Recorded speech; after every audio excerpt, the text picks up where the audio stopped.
আসসালামু আলাইকুম রহমতুল্লাহ। গল্পের নাম তাওবার আলো।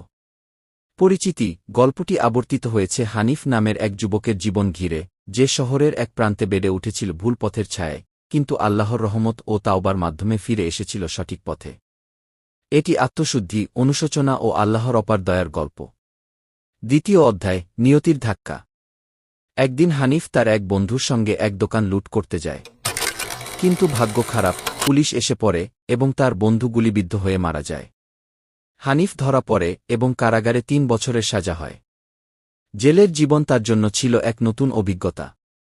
প্রথমে সে কষ্ট পেত, কিন্তু ধীরে ধীরে অন্য এক কয়েদির মাধ্যমে সে আল্লাহর পথে ফিরে আসার কথা জানতে পারে।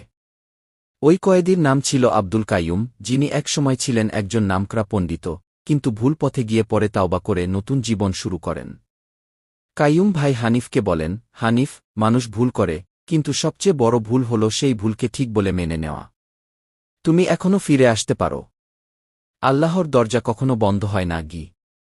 এই কথা হানিফের মনে দাগ কাটে।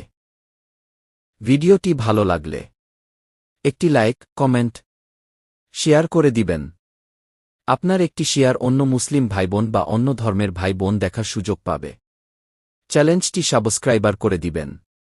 সবাইকে ধন্যবাদ। আল্লাহ হাফেজ।